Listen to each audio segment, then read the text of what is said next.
여러분 안녕하십니까? CJB 아침 뉴스입니다. 청주 송절동과 외북동 일원에 진행되고 있는 테크노폴리스 3차 개발이 본격적으로 추진됩니다. 앞으로 기업과 주거, 상업시설 등이 들어선 주거 복합산업단지로 키우겠다는 계획인데 순항을 위해선 풀어야 할 숙제가 많습니다. 정진규 기자입니다. 청주 테크노폴리스 3차 개발 사업이 본격적으로 추진됩니다. 청주 테크노폴리스 자산관리는 사업비 조달을 위한 8,400억 원 규모의 프로젝트 파이낸싱을 마무리했다고 밝혔습니다. 전체 사업 완료 시점은 2024년으로 이를 위한 세부 일정도 공개했습니다.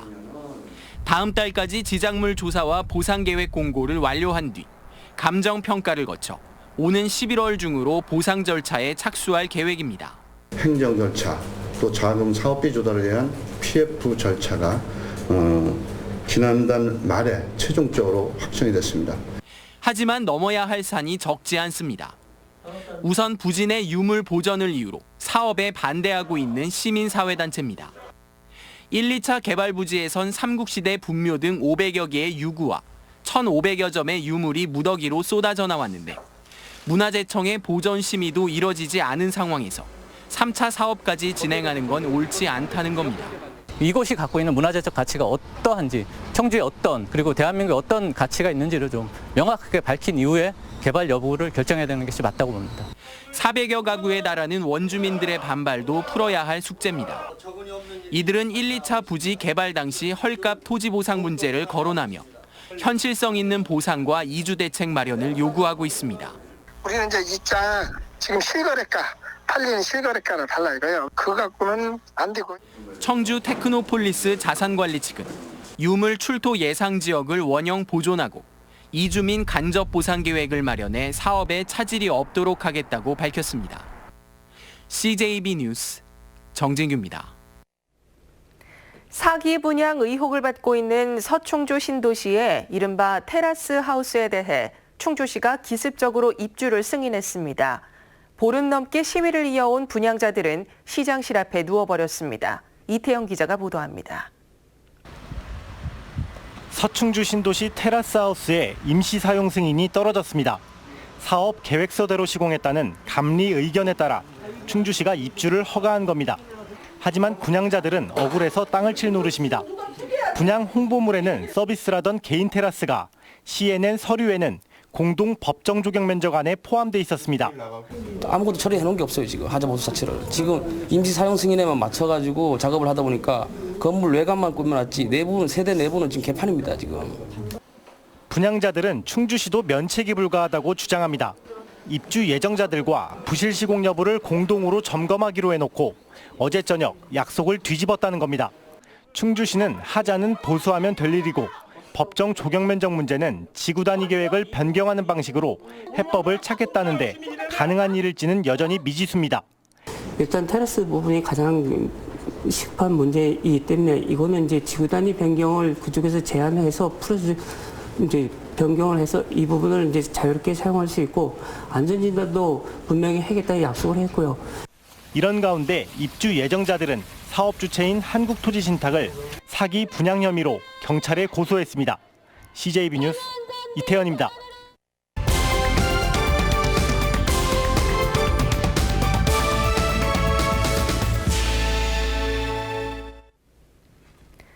지난 시간 하도급 업체가 원청 업체로부터 공사비를 제대로 받지 못해 문 닫을 처지에 놓였다는 보도를 전해드렸는데요. 그런데 원청 업체의 갑질은 이뿐만이 아니었습니다. 자신들이 지정한 업체하고만 일을 하도록 강요하는가 하면 원치 않는 공사를 시켜 돈을 챙기기도 했다는 겁니다. 진기훈 기자입니다. SK하이닉스 M15 반도체 공장 공사에 2차 하청업체로 참여한 A업체는 비계 공사를 B업체에게 줬습니다. 원청업체인 SK건설의 공사 실무자가 B업체하고 일을 하라고 강요했기 때문이란 겁니다. 한술 더 떠 B업체는 A업체에게 공사 대금을 5억 원이나 부풀려 청구했고 원청업체 실무자가 대금을 서둘러 지급하라고 압박했다는 주장입니다. 알지도 모르는 업체였고 원청 업체사의 담당자가 끼어넣은 업체거든요. 호위공사 내역이라든가 뭐 여러 가지 이런 부당하게 이 공사금액 부풀려서 저희들은 청구해서 이에 대해 B업체 측은 허위로 대금을 청구한 일이 없고 업체 경쟁력을 바탕으로 정당하게 공사에 참여했다는 입장입니다. 누군가에 의해서 들어갔다 이렇게 얘기를 했다더라고요. 근데 그 말도 안 되는 얘기지. 여기서는 받는 부분에 대해서 한치라도 뭐 돈을 더 받고 이런 건 없습니다. 내 공사한 거 내 그대로 받았습니다. 이 밖에도 A업체는 1억 1,000여만 원 규모의 SK건설의 협력사 공사까지 떠맡아야 했는데 이 과정에서 협력사가 SK건설 실무자에게 3천만 원을 상납했다는 의혹도 제기했습니다. 이에 대해 SK건설 측은 실무자인 간부급 직원을 상대로 경위를 파악하고 있다고 밝혔습니다. 현재 해당 간부급 직원은 해외 발령이 난 걸로 알려졌습니다. CJB 뉴스 진기훈입니다. 충주 제천에 이어 음성에서 과수 화상병이 확진되면서 인접한 자치단체에 비상이 걸렸습니다. 증평군과 진천군, 괴산군 등 인접 지자체는 과수 농가와 화상병 발생 정보를 공유하면서 예찰 활동을 강화했습니다. 또 작업도구 소독과 과수원 청결, 발생 지역의 묘목 구입을 금지하고 의심 증상 발견 시 즉시 신고해 줄 것을 당부했습니다. 과수 화상병은 지난달 20일 충주에서 처음 발생한 뒤 현재 충주, 제천, 음성 지역 31개 농가에서 확진됐습니다. 최근 청주에서 발생한 여중생 집단 성폭행 장소가 초등학교로 확인되면서 학교의 보안 문제가 도마 위에 올랐습니다. 충북교육청에 따르면 지난해 기준 도내 480여 곳의 초중 고교 중 당직 근로자가 배치된 학교는 236곳으로 절반에 그쳤고 근무자의 평균 나이도 72세 고령으로 나타났습니다.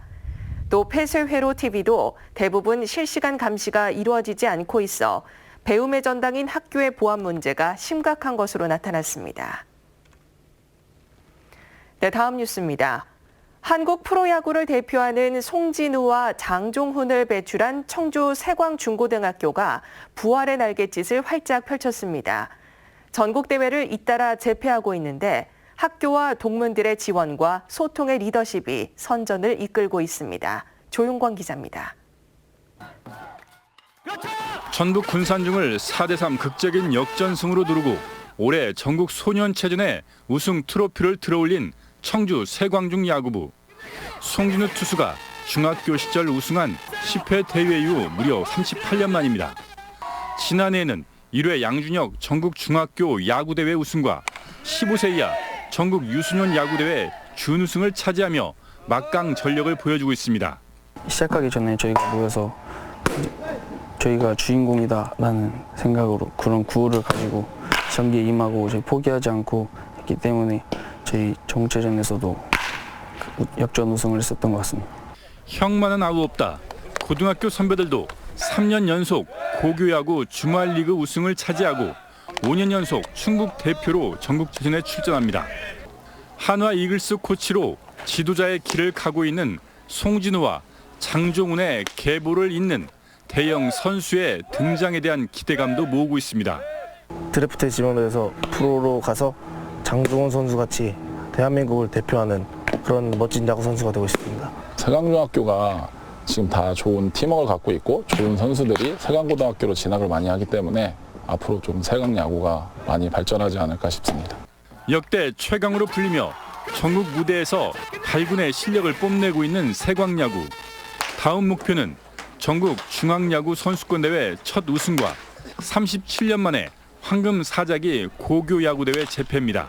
CJB 뉴스 조윤광입니다. 오늘 16일 새벽 1시에 치러지는 2019 피파 U20 축구 결승전 경기와 관련해 도내 곳곳에서 응원전이 펼쳐집니다. 청주시는 내일 밤 11시 반부터 청주체육관에 대형 LED 스크린을 설치하고 사전 공연과 각종 이벤트를 개최합니다. 또 결승전 경기 시작 1시간 전에는 청주 김순영 양궁장과 충주 종합운동장에서도 단체 응원전이 펼쳐집니다. 충청북도와 충북 지속발전가능협의회, 충북 그린캠퍼스협의회가 에너지 절감과 친환경 그린 캠퍼스 문화 확립을 위한 업무 협약을 체결했습니다. 이시종 지사와 도내 17개 대학교 총장들이 참석한 가운데 열린 협약식에서 대학들은 에너지 사용 절감과 온실가스 감축 계획을 세워 실천하고 안전하게 숨 쉴 수 있는 충북 구현을 위해 대학 내에 관련 교육 과정을 신설하기로 했습니다. 충북 창조경제혁신센터가 카페 203 충북대점에서 청주시 창업카페를 개소했습니다. 창업카페는 창업가들의 비즈니스 교류와 협력을 위한 공간으로 미팅룸과 음료, 창업특강 등 서비스가 제공됩니다. 창업카페 첫 행사로 스타트업 스쿨이 열려 총 3천만 원의 사업화 지원금이 제공됐습니다. 청주지방검찰청은 LG화학 청주공장과 LG생활건강 청주공장에 대한 동시 압수수색을 진행했습니다. 이번 압수수색은 최근 검찰이 청주 지역 한 국회의원 친동생에게 금품을 건넨 의혹을 받는 기업인을 구속 기소한 사건과 관련해 LG화학 등의 입찰 비리를 살펴보고 있는 것으로 알려졌습니다. 다음은 도내에서 열리는 행사를 안내드립니다. 청주에서는 청주문화원, 문화고리가 마련한 꽃다운 내 청춘 행사가 태권도 시범단 퍼포먼스, 무용, 밴드 공연 등 다양한 내용으로 내일 오후 5시부터 무심천 체육공원에서 열리고 어린이와 어른을 위한 문화행사 키잭스 박람회가 내일과 모레 충청대학교 컨벤션센터에서 개최됩니다. 영동에서는 영동군 직원 한마음 체육대회가 오후 5시 40분 영동체육관에서 열립니다. 증평에서는 에듀팜 특구 관광단지 개장식이 오후 2시 증평군 도안면 연촌리에서 있습니다. 끝으로 날씨입니다. 충북지방 오늘 구름 많은 날씨가 이어지겠습니다. 낮 최고 기온은 청주, 충주 27도 등 24도에서 27도로 어제보다 낮겠습니다. 주말인 내일은 오후부터 밤사이 곳곳에 돌풍과 천둥 번개를 동반한 소나기가 내리겠습니다. 내일 도내에 예상되는 비의 양은 5에서 30mm 안팎으로 지역별 강수량 차이가 크겠습니다. 이상으로 CJB 아침 뉴스를 마칩니다. 고맙습니다.